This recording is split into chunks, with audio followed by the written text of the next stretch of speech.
ಓಂ ಸ್ಥಿತ್ಯದನಾಭ್ಯಾಂ ಚ ಓಂ. ಬ್ರಹ್ಮಸೂತ್ರ ಭಾಷ್ಯದ 1ನೇ ಅಧ್ಯಾಯದ 3ನೇ ಪಾದದ 7ನೇ ಸೂತ್ರ ನಾವೀಗ ನೋಡ್ತಿದ್ದೇವೆ. ಇಲ್ಲಿ ತತ್ವಪ್ರಕಾಶಿಕ ನಾವೀಗ ನೋಡ್ತಾ ಇದ್ದೇವೆ. ಈ ದ್ವಾಸುಪರ್ಣ ಸವಿಜಾಸಖಾಯ ಅನ್ನುವಂಥ ಮಂತ್ರ ಏನಿದೆ, ಇದು ಮುಂಡಕೋಪನಿಷತ್ತಿನಲ್ಲಿ ಬಂದಿದೆ. ಹಾಗೆ ಋಗ್ವೇದದಲ್ಲಿಯೂ ಕೂಡ 1ನೇ ಮಂಡಲ 164ನೇ ಸೂಕ್ತ ಅಲ್ಲಿ ಕಂಡು ಬರ್ತದೆ ಅಂತ ನನಗೆ ಗಮನಕ್ಕೆ ಬಂತು, ಅದನ್ನು ಹೇಳಿದೆ. ಭಾಗವತ ತಾತ್ಪರ್ಯದಲ್ಲಿ ಈ ದೇವತೆಗಳು ಅನಿಮೇಷಂ ಕಣ್ಣು ಮಿಟುಕಿಸದೆ ಬರ್ತಾರೆ ಅಂತ ಹೀಗೆಲ್ಲ ಬಂದಿತ್ತು. ತುಂಬಾ ಶೀಘ್ರವಾಗಿ ಬರ್ತಾರೆ ಅಂತೆಲ್ಲ. ಅದು ಆ ಋಗ್ವೇದದ್ದೇ ಕೆಲವು ಮುಂದಿನ ಮಂತ್ರಗಳು. 1ನೇ ಮಂಡಲ 164ನೇ ಸೂಕ್ತ, 20ನೇ ಮಂತ್ರ, 21ನೇ ಮಂತ್ರ, 22ನೇ ಮಂತ್ರ, ಹೀಗೆಲ್ಲ ಮುಂಡಕೋಪನಿಷತ್ನಲ್ಲಿ ಇದ್ದದನ್ನು ಇಲ್ಲಿ ತಗೊಂಡಿದ್ದಾರೆ. ಅಥರ್ವಣ ಉಪನಿಷತ್ತಿನಲ್ಲಿ ಮುಂಡಕ ಅಥವಾ ಅಥೋಪನಿಷತ್ತಿನಲ್ಲಿ ಬಂದದ್ದಲ್ಲದೇನೆ ಋಗ್ವೇದದಲ್ಲಿ ಬಂದದ್ದನ್ನ ಭಾಗವತ ತಾತ್ಪರ್ಯದಲ್ಲಿ ತಗೊಂಡಿದ್ದಾರೆ ಅನ್ನೋದು ಗಮನಕ್ಕೆ ಬಂತು. ತತ್ವಪ್ರಕಾಶಿಕಾದಲ್ಲಿ ಈಗ ಈ ಸೂತ್ರದ ಅರ್ಥ ಇಷ್ಟೆಲ್ಲ ಹೇಳಿದರು. ಸ್ಥಿತ್ಯದನ ಸ್ಥಿತಿಪದಸ್ಯ ಅಲ್ಪಾಕ್ಷರತ್ವಾಚ ಅಂತ. ಸ್ಥಿತ್ಯದನಾಭ್ಯಾಮ ಅಂತ ಯಾಕೆ ಹೇಳಿದ್ದಾರೆ ಅಂದ್ರೆ, ಸ್ಥಿತಿ ಅನ್ನೋ ಶಬ್ದ 2 ಸ್ವರಾಕ್ಷರಗಳನ್ನು ಒಳಗೊಂಡದ್ದು, ಅದನ ಅನ್ನೋದು 3 ಸ್ವರಾಕ್ಷರಗಳನ್ನು ಒಳಗೊಂಡದ್ದು. ಆದ್ರಿಂದ ಅಲ್ಪಾಚಿತರಂ ಪೂರ್ವಂ ಅಂತಿರೋದ್ರಿಂದ ಅದೇ ಮೊದಲು ಬರಬೇಕು. ಹಾಗೆ ಸ್ಥಿತಿ ಅನ್ನೋದು ಭಗವಂತನಿಗೆ ಸಂಬಂಧಪಟ್ಟಿರೋದ್ರಿಂದ ಅದು ಜೀವನ ಅದನಕ್ಕಿಂತ ಭಗವಂತನ ಸ್ಥಿತಿ ಅನ್ನೋದು ಅಭ್ಯರಹಿತ ಅಂದ್ರೆ ಪ್ರಧಾನ, ಆದ್ರಿಂದ ಅದನ್ನು ಮೊದಲು ಬರಬೇಕು ಅಂತ ಇಷ್ಟು ಬಂತು. ಈಗ ಒಂದು ಚರ್ಚೆ ಕೈಗೆತ್ಕೋತಾರೆ ಜಯತೀರ್ಥರು. ಅದು ಹೇಗೆ ತತ್ವ ಪ್ರದೀಪದಲ್ಲಿ ಬಂದಿದೆಯೋ ಅದೇ ಥರ ಸ್ವಲ್ಪ ದೀರ್ಘವಾದ ಚರ್ಚೆನೇ ಇದೆ. ಪ್ರಾಯ ಈ ಸೂತ್ರಕ್ಕೆ ಸಂಬಂಧಪಟ್ಟಂತೆ ಆಚಾರ್ಯರ ಕಾಲದಿಂದಲೂ ಕೂಡ ಗುರುಗಳು ಅದನ್ನು ಪಾಠ ಮಾಡುವಾಗ, ಶಿಷ್ಯರು ಅದನ್ನು ಕೇಳುವಾಗ ಈ ಭೇದದ ಬಗ್ಗೆ ಒಂದು ಚರ್ಚೆ ನಡೆದಿರಬೇಕು. ಅಲ್ಲಿ ಸೂತ್ರದಲ್ಲಿ ಇರುವುದಲ್ಲದೆ ಹೆಚ್ಚಿನ ಚರ್ಚೆ ಇವರು ಮಾಡಿದ್ದಿರಬೇಕು. ಆದ್ರಿಂದ ತ್ರಿವಿಕ್ರಮ ಪಂಡಿತರು ಒಂದು ಚರ್ಚೆ ಮಾಡಿದ್ದಾರೆ, ಜಯತೀರ್ಥರು ಅದನ್ನ ಚರ್ಚಿಸ್ತಿದ್ದಾರೆ.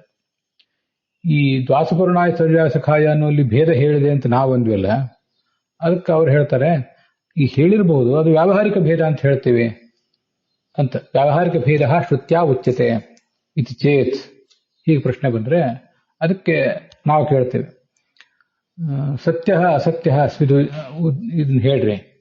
ವ್ಯಾವಹಾರಿಕ ಅಂದರೆ ಆ ಭೇದವು ಸತ್ಯವೋ ಅದು ಮಿಥ್ಯಾವೋ ಅದನ್ನ ನಮಗೆ ಸ್ಪಷ್ಟವಾಗಿ ಹೇಳಿ.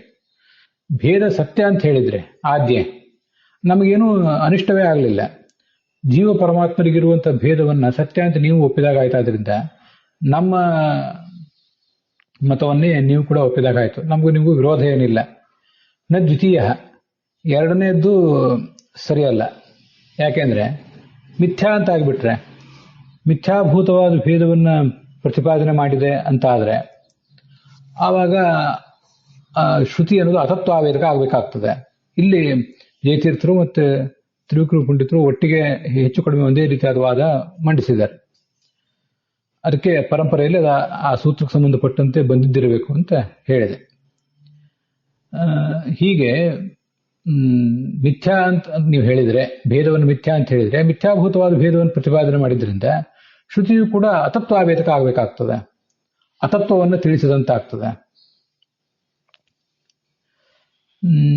ಆದ್ರಿಂದ ಅದು ಅಪ್ರಮಾಣ ಆಗ್ಬೇಕಾಗ್ತದೆ. ತತ್ವಾವೇದಕವೇ ಆದ್ರಿಂದ ಅಪ್ರಮಾಣ ಆಗ್ಬೇಕಾಗ್ತದೆ ಅಂತ ಇಷ್ಟು ಹೇಳಿದ್ವಿ. ಇಲ್ಲಿ ಒಂದು ಸಂಗತಿ, ಮಿಥ್ಯಾಭೂತವಾದನ್ನು ತಿಳಿಸಿದ್ರೆ ಅತತ್ವಾವೇದಕ ಆಗ್ಬೇಕಾಗ್ತದೆ ಅಂತ ಬಂತಲ್ಲ. ಶ್ರುತಿ ಅಪ್ರಾಮಾಣ್ಯ ಅಪಾತ, ಶ್ರುತಿಗೆ ಅಪ್ರಾಮಾಣ್ಯ ಬರಬೇಕಾಗ್ತದಂತ. ಈಗ ಒಂದು ಪ್ರಮಾಣ ಮಿಥ್ಯಾಭೂತವಾದನ್ನು ತಿಳಿಸುವುದು ಅಂದ್ರೆ 2 ಥರ ಇರ್ತದೆ. ಸುಮ್ಮನೆ ಸ್ವಲ್ಪ ನಾನು ವಿಶ್ಲೇಷಣೆ ಮಾಡಿದ್ದೇನೆ, ಅಲ್ಲಿ ಟಿಪ್ಪಣಿಯಲ್ಲಿ ಬಂದಿದೆಯೋ ಇಲ್ಲೋ ಗೊತ್ತಿಲ್ಲ. ಮಿಥ್ಯಾಭೂತವಾದನ್ನ ಆಸ್ ಇಟ್ ಈಸ್ ತಿಳಿಸೋದು. ಕಪ್ಪೆ ಚಿಪ್ಪಿನಲ್ಲಿ ಕಂಡ ಬೆಳ್ಳಿಯನ್ನ ಇದು ಬೆಳ್ಳಿ ಅಂತ ತಿಳಿಸೋದು. ಇದು ಬೆಳ್ಳಿ ಅಂತ ತಿಳಿಸಿದಾಗ ಬೆಳ್ಳಿಯನ್ನ ಸತ್ಯ ಅಂತಾನೆ ತಿಳಿಸಿರ್ತದೆ ಆ ಜ್ಞಾನ. ವಸ್ತುತಃ ಕಪ್ಪೆ ಚಿಪ್ಪಿನಲ್ಲಿ ಕಂಡ ಬೆಳ್ಳಿ, ಹಗ್ಗದಲ್ಲಿ ಕಂಡ ಹಾವು ಅಸತ್ಯ. ಆದ್ರೆ ಇದಂ ರಜತಂ ಅಂದ್ರೆ ಇದಂ ರಜತಂ ಅಸ್ತಿ ಅಂತಾನೆ ಅರ್ಥ. ಅಂದ್ರೆ ಇಲ್ಲಿ ಕಂಡ ರಜತ ಸತ್ಯ ಅಂತಾನೆ ಅರ್ಥ. ಅಯಂ ಸರ್ಪ ಅಂದ್ರೆ ಅಯಂ ಸರ್ಪ ಅಸ್ತಿ, ಸರ್ಪದಲ್ಲಿ ಅಸ್ತಿತ್ವವನ್ನೇ ತಿಳಿಸ್ತಾ ಇದೆ. ಆದ್ರಿಂದ ಎಲ್ಲ ಕಡೆಯೂ ಕೂಡ ಅಸ್ತಿತ್ವವನ್ನೇ ತಿಳಿಸ್ತದೆ. ಆದ್ರೆ ಅಸತ್ತ ಆದದಕ್ಕೆ ಸತ್ಯತ್ವವನ್ನು ತಿಳಿಸಿದ ಹಾಗಾಯ್ತು. ಈ ಬೇರೆ ಕಡೆ ನಮಗೆ ಅಯಂ ಘಟಃ ಅಂತ ಜ್ಞಾನ ಬಂದಾಗ, ಅಯಂ ಪಟಃ ಅಂತ ಜ್ಞಾನ ಬಂದಾಗ, ಅಯಂ ಮನುಷ್ಯ, ಅಯಂ ಸ್ತಂಭ ಅಂತ ಹೀಗೆಲ್ಲ ಜ್ಞಾನ ಬಂದಾಗ ಎಲ್ಲಾ ಕಡೆಯೂ ಕೂಡ ಅಸ್ತಿತ್ವ ಅನ್ನೋದು ಗೋಚರ ಆಗೇ ಆಗ್ತದೆ. ಬರೇ ವಸ್ತು ಅಂತ ಗೋಚರ ಆಗೋದೇ ಇಲ್ಲ. ನೀವೆಲ್ಲ ಅಧ್ಯಾಹಾರ ಮಾಡ್ಕೊಳ್ರಿ ಬಿಡ್ರಿ, ಅಯಂ ಸ್ತಂಭ ಅಸ್ತಿ, ಅಯಂ ಘಟಃ ಅಸ್ತಿ ಅಂತ ಹೀಗೆಲ್ಲಾ ಕಡೆನೂ ಕೂಡ ಅದಿದ್ದೇ ಇರ್ತದೆ. ಆದ್ರಿಂದ ಅಸ್ತಿತ್ವ ಅಂತ ಎಲ್ಲಾ ಕಡೆಯೂ ಗೋಚರ ಆಗೇ ಆಗ್ತದೆ. ಆದ್ರಿಂದಲೇ ಇಲ್ಲಿ ಹೇಳಿದ್ದು ಇದಂ ರಜತಂ ಅಂದ್ರೆ ಇದಂ ರಜತಂ ಅಸ್ತಿ ಅಂತಾನೆ ಅರ್ಥ. ಅಯಂ ಸರ್ಪ ಅಂದ್ರೆ ಅಯಂ ಸರ್ಪ ಅಸ್ತಿ ಅಂತಾನೆ ಅರ್ಥ. ಹೀಗೆ ಅಸತ್ತ ಆದದ್ದಕ್ಕೆ ಅಸ್ತಿತ್ವವನ್ನು ತಿಳಿಸಿದ್ರೆ ಅದು ಅಪ್ರಮಾಣ ಆಗ್ಬೇಕಾಗ್ತದೆ. ಆದ್ರೆ ಅಸತ್ತ ಅದನ್ನು ಒಂದು ವೇಳೆ ಅಸತ್ ಅಂತಾನೆ ತಿಳಿಸಿದ್ರೆ ಅವಾಗ ಅಪ್ರಮಾಣ ಆಗೋದಿಲ್ಲ. ಅದನ್ನು ಗಮನಿಸ್ಬೇಕು.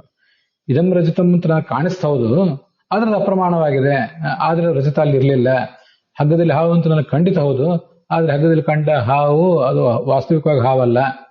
ಗಗನ ನೀಲವಾಗಿ ಕಾಣಿಸ್ತದೆ ಹೌದು, ಆದ್ರೆ ಗಗನ ನೀಲ ಅಲ್ಲ ಅಂತ ಹೀಗೆ ಜ್ಞಾನ ಬಂದ್ರೆ ಅದು ಮಿಥ್ಯಾಭೂತವಾದನ್ನ ವಿಷಯೀಕರಿಸಿದ್ರೂ ಕೂಡ ಆ ಮಿಥ್ಯಾಭೂತವಾದದ್ದು ಸತ್ಯ ಅಂತ ವಿಷಯೀಕರಿಸ್ತಿಲ್ಲ. ಅದು ಮಿಥ್ಯಾಭೂತವಾದನ್ನು ಅಸತ್ಯ ಅಂತ ವಿಷಯೀಕರಿಸ್ತದೆ. ಅದರಿಂದ ಅದು ಅಪ್ರಮಾಣ ಆಗುದಿಲ್ಲ. ಎರಡನೇ ಜ್ಞಾನ.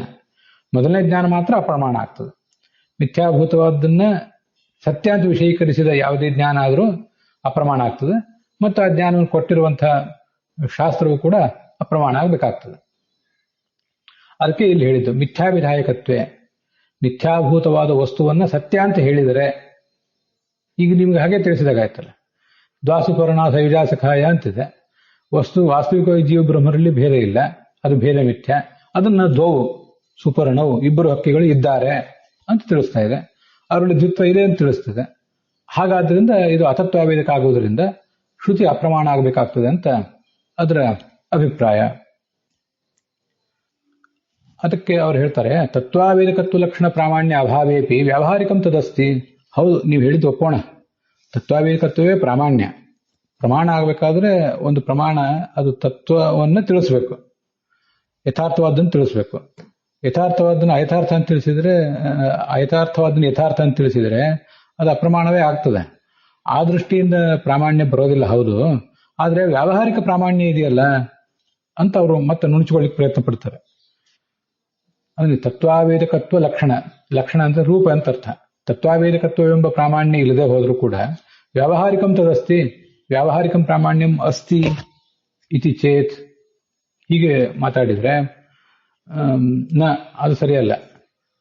ತತ್ವ ಅವಿಷಯತ್ವೇ ಪ್ರಾಮಾಣ್ಯವಾಚೋಯುಕ್ತೇ ಅಯುಕ್ತತ್ವಾತ್. ಈ ಹಿಂದಿನ ವಾಕ್ಯದಲ್ಲಿ ವ್ಯಾವಹಾರಿಕಂ ತತ್ ಅಸ್ತಿ ಅಂತಿದೆಯಲ್ಲ, ವ್ಯಾವಹಾರಿಕಂ ತತ್ ಅಂದ್ರೆ ವ್ಯಾವಹಾರಿಕವಾದ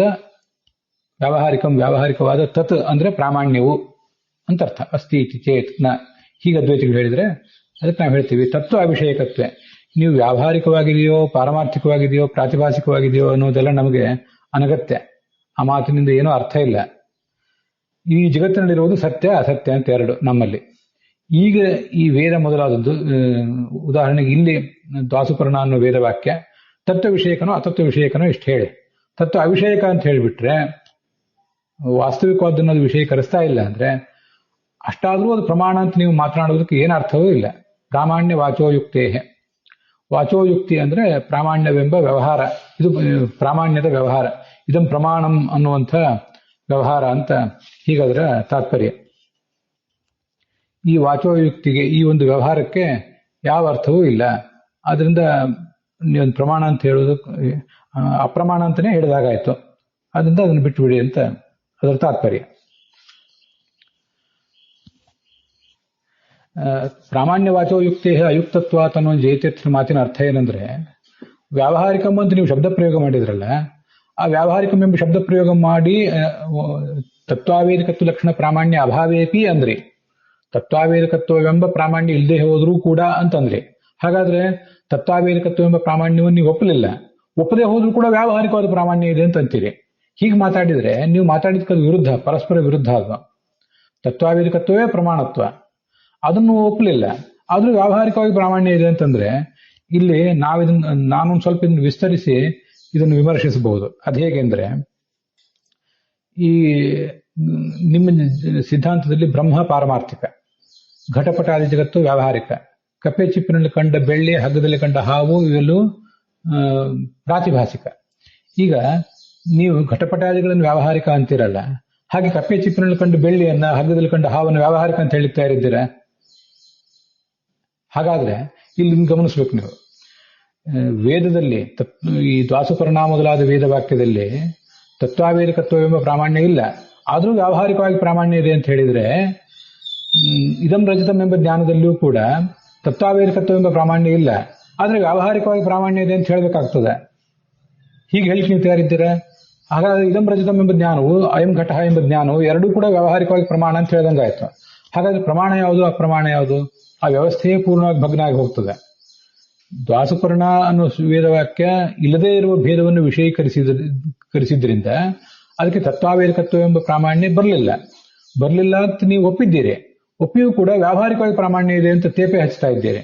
ಹಾಗೆ ಮಾಡಿದ್ರೆ ಈ ಅಯಂ ಇದಂ ರಜತಂ ಅಯಂ ಸರ್ಪ ಅನ್ನೋಲ್ಲೂ ಕೂಡ ತತ್ವಾವೇದಕತ್ವ ಎಂಬ ಪ್ರಾಮಾಣ್ಯ ಇಲ್ಲ, ಆದ್ರೆ ವ್ಯಾವಹಾರಿಕವಾಗಿ ಪ್ರಾಮಾಣ್ಯ ಅದಕ್ಕೂ ಇದೆ ಅಂತ ಹೇಳಿಕ್ಕೆ ನೀವು ರೆಡಿ ಇದ್ದೀರಾ?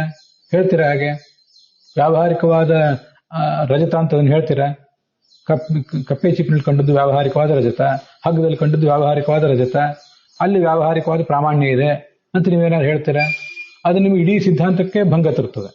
ಪಾರಮಾರ್ಥಿಕ, ವ್ಯಾವಹಾರಿಕ, ಪ್ರಾತಿಭಾಷಿಕ ಅನ್ನುವ ಸಿದ್ಧಾಂತಕ್ಕೆ ಭಂಗ ತರ್ತದೆ. ಆದ್ರಿಂದ ವ್ಯಾವಹಾರಿಕವಾಗಿ ಅದಿದೆ ಅಂತ ಹೇಳಲೇಬಾರದು ನೀವು. ತತ್ವಾವೇದಕತ್ವ ಇದೆಯಾ, ಅದು ಪ್ರಮಾಣ. ತತ್ವಾವೇದಕತ್ವ ಇಲ್ಲದೆ ಹೋದ್ರೆ ಅಪ್ರಮಾಣ ಅಂತಿಷ್ಟೇ ಹೇಳಬೇಕು. ತತ್ವಾವೇದಕತ್ವ ಎಂಬ ಪ್ರಾಮಾಣ್ಯ ಇಲ್ಲದೆ ಹೋದ್ರೂ ವ್ಯಾವಹಾರಿಕವಾಗಿ ಇದೆ ಅಂತ ಮಾತನಾಡುವುದು ಅದು ಪರಸ್ಪರ ವಿರುದ್ಧ. ಕಪ್ಪೆ ಚಿಪ್ಪಿನಲ್ಲಿ ಕಂಡು ಬೆಳ್ಳಿಯನ್ನು ನೀವು ವ್ಯಾವಹಾರಿಕ ಅಂತ ಹೇಳಬೇಕಾಗ್ತದೆ, ಇದಂ ರಜತಂ ಎಂಬ ಜ್ಞಾನಕ್ಕೂ ವ್ಯಾವಹಾರಿಕವಾದ ಪ್ರಾಮಾಣ್ಯವನ್ನು ಒಪ್ಪಬೇಕಾಗ್ತದೆ ಅಂತ ಅಭಿಪ್ರಾಯ. ನಿಮ್ಮ ಮಾತೇ ವಿರುದ್ಧ. ರಾಘವೇಂದ್ರ ಸ್ವಾಮಿಗಳ ಭಾವದೀವ ಟಿಪ್ಪಣಿಯಲ್ಲಿ 47ನೇ ಪುಟದಲ್ಲಿ ಹೀಗೆ ಅದ್ರ ಬಗ್ಗೆ ಬಂದಿದೆ ನೋಡಿ. ವ್ಯಾವಹಾರಿಕ ಇತ್ಯಾದಿನ ವ್ಯಾವಹಾರಿಕಂ ಅತತ್ವಾವೇದಕತ್ವ ರೂಪಂ ಅಂತ ಬರೆದಿದ್ದಾರೆ. ಇದು ತುಂಬಾ ಚೆನ್ನಾಗಿದೆ. ಇನ್ನು ಕೂಡ ಹೌದು, ಪ್ರಾಮಾಣ್ಯ ಅಂತಂದ್ರೆ ತತ್ವಾವೇದಕತ್ವ ಎಂಬ ಪ್ರಾಮಾಣ್ಯ ಇಲ್ಲದೆ ಹೋದ್ರೂ ಕೂಡ ವ್ಯಾವಹಾರಿಕವಾದ ಪ್ರಾಮಾಣ್ಯ ಇದೆ ಅಂತಂದ್ರೆ ಏನರ್ಥ? ವ್ಯಾವಹಾರಿಕವಾದ ಪ್ರಾಮಾಣ್ಯ ಅಂದ್ರೆ ಅತತ್ವಾವೇದಕತ್ವ ಎಂಬ ಪ್ರಾಮಾಣ್ಯ ಇದೆ ಅಂತ ಅರ್ಥ ಅಂತ ಅವರು ತಪ್ಪಿಸ್ಕೊಳ್ಳಿಕ್ ಪ್ರಯತ್ನ ಪಟ್ಟಂಗೆ. ವಾಸ್ತವಿಕವಾಗಿ ಅತತ್ವಾವೇದಕತ್ವ ಅನ್ನೋದು ಪ್ರಾಮಾಣ್ಯ ಅಲ್ವೇ ಅಲ್ಲ. ಆದ್ರೂ ಅವ್ರು ಹೇಳಿದಂಗೆ ಅಷ್ಟು ಹಾಸ್ಯಾಸ್ಪದ ಅದು. ವ್ಯಾವಹಾರಿಕಂ ಈಸ್ ಈಕ್ವಲ್ ಟು ಅತತ್ವಾವೇದಕತ್ವ ರೂಪಂ ಪ್ರಾಮಾಣ್ಯಂ, ರಾಘವೇಂದ್ರ ಸ್ವಾಮಿ ಟಿಪ್ಪಣಿಯಲ್ಲಿ ಅದು ಕಾಣಿಸ್ತದೆ. ಆಮೇಲೆ ಮುಂದೆ ನಾವು ಕೊಡುವ ಉತ್ತರದಲ್ಲಿ ವಾಚೋಯುಕ್ತೆ ಅಂತ ಒಂದು ಶಬ್ದ ಇದೆಯಲ್ಲ, ಅದು ವಾಚೋಯುಕ್ತಿ ಇತಿ ಏಕಂ ಪದಂ, ಅದನ್ನು ಗಮನಿಸಬೇಕು. ವಾಚಃ ಅಂತ ಶೆಟ್ಟಿ ವಿಭಕ್ತಿ ಏಕವಚನ, ಯುಕ್ತಿ ಅಂತ ಇನ್ನೊಂದು ಶಬ್ದ, ಹಾಗಲ್ಲ ಅದು. ವಾಚೋಯುಕ್ತಿ ಅಂದ್ರೆ ಒಂದು ವಾಗ್ ವ್ಯವಹಾರ, ಒಂದು ಥರದ ಈಡಿಯಂ, ಮಾತಿನ ರೀತಿ, ಮಾತಿನ ಶೈಲಿ ಅಂತ ಅದಕ್ಕೆ ಅರ್ಥ. ಅದು ರಾಘವೇಂದ್ರ ಸ್ವಾಮಿ ಟಿಪ್ಪಣಿಯಲ್ಲಿ ಬಂದಿದೆ, ಅದನ್ನು ಗಮನಿಸಬಹುದು. ಅದೇ ರಾಘವೇಂದ್ರ ಸ್ವಾಮಿ ಟಿಪ್ಪಣಿಯಲ್ಲಿ ಅಲ್ಲೇ ವ್ಯಾವಹಾರಿಕ ಇತ್ಯಾದಿನ ಅಂತ ಹೀಗೇನು ಬಂದಿದೆ, ವ್ಯಾವಹಾರಿಕಂ ಅಂತ ಹೀಗೇನು ಬಂದಿದೆ, ಅಲ್ಲಿ ವ್ಯಾವಹಾರಿಕಂ ಎಂಬ ಶಬ್ದದಿಂದ ಅಲ್ಲಿ ಸ್ವಲ್ಪ ವ್ಯತ್ಯಾಸ ಏನಾಗಬೇಕಂದ್ರೆ, ಆ ಟಿಪ್ಪಣಿಯಲ್ಲಿ ವ್ಯಾವಹಾರಿಕ ಅಂತಿದೆಯಲ್ಲ ಅದಷ್ಟು ಬೋಲ್ಡ್ ಲೆಟರ್ ನಲ್ಲಿ ಇರಬೇಕು. ಇತ್ಯಾದಿನ ಅಂತ ಅನ್ನೋದು ಈ ಬೋಲ್ಡ್ ಲೆಟರ್ ನಲ್ಲಿ ಇರಬಾರದು. ಇತ್ಯಾದಿನ ಅಂತ ಅನ್ನೋದು ಸ್ಮಾಲ್ ಲೆಟರ್ ನಲ್ಲಿ ಇರಬೇಕು. ಯಾಕಂದ್ರೆ ವ್ಯಾವಹಾರಿಕಂ ಅಂತ ಅನ್ನೋದು ಜಯತೀರ್ಥರ ವಾಕ್ಯದಲ್ಲಿ ಬಂದಿರುವಂತ ಅಕ್ಷರ ಅದು ಅನ್ನುವಂಥ ಪದಗುಚ್ಛ, ಅದು ಪ್ರತೀಕ ಗ್ರಹಣದಿಂದ ವ್ಯಾವಹಾರಿಕ ಅಂತ ಅನ್ನೋದು ಸರಿ. ಆದ್ರೆ ಇತ್ಯಾದಿನ ಅಂತ ಅನ್ನೋದನ್ನ ರಾಘವೇಂದ್ರ ಸ್ವಾಮಿ ಹೇಳಿದ್ದು. ಆದ್ರಿಂದ ಅದು ಇತ್ಯಾದಿನ ಅನ್ನೋದು ಮಾತ್ರ ಸ್ಮಾಲ್ ಲೆಟರ್ ನಲ್ಲಿ ಇರಬೇಕು. ಇಲ್ಲದೆ ಹೋದ್ರೆ ವ್ಯಾವಹಾರಿಕ ಇತ್ಯಾದಿನ ಅನ್ನೋದು ಇಡೀ ಜಯತೀರ್ಥರ ವಾಕ್ಯದಲ್ಲಿ ಇದೆಯೇನೋ ಅಂತ ಅನಿಸಿಬಿಡ್ತದೆ. ಹಾಗೆ ಒಂದು ಸ್ವಲ್ಪ ಅದನ್ನು ತಿದ್ಕೋಬೇಕು. ಅದಕ್ಕೆ ಅವರು ಹಿಂದಿನ ವಾಕ್ಯದಲ್ಲಿ ಹೇಳಿದ್ದಾರೆ, ಶ್ರುತೇಹೇ ವ್ಯಾವಹಾರಿಕ ಭೇದ ಪರತ್ವೇನವ. ಏನೇನೋ ಪ್ರಯತ್ನ ಪಡ್ತಾರೆ ಅವರಂತೂ. ಶ್ರುತಿಯು ಭೇದವನ್ನು ಹೇಳ್ತಿದೆ, ಹೌದು, ಅದರದ್ದು ವ್ಯಾವಹಾರಿಕ ಭೇದ, ಅಥವಾ ಆ ವೇದಕ್ಕೆ ವ್ಯಾವಹಾರಿಕವಾದ ಪ್ರಾಮಾಣ್ಯ ಇದೆ ಹೊರತು ಪಾರಮಾರ್ಥಿಕವಾದ ಪ್ರಾಮಾಣ್ಯ ಇಲ್ಲ, ಅಥವಾ ಮಿಥ್ಯಾಭೂತವಾದ ಭೇದವನ್ನು ಹೇಳ್ತಾ ಇದೆ, ಅಥವಾ ಮಿಥ್ಯಾಭೂತವಾದ ಭೇದವನ್ನು ಅನುವಾದ ಮಾಡ್ತಾ ಇದೆ ಅಂತ ಏನೇನೋ ಹೇಳಿ ನಾನಾ ಥರದ ನುಣುಚ್ಕೊಳ್ಳೋ ಪ್ರಯತ್ನ ಅವ್ರು ಮಾಡ್ತಾರೆ. ಅದನ್ನೇ ಈಗ ನಾವು ಮುಂದೆ ನೋಡ್ತೇವೆ. ಮಿಥ್ಯಾಭೇದ ಅನುವಾದಿತ್ವಾದ ದೋಷ ಅಂತ ಮತ್ತೊಂದು ಪ್ರಯತ್ನ ಅವ್ರದ್ದು.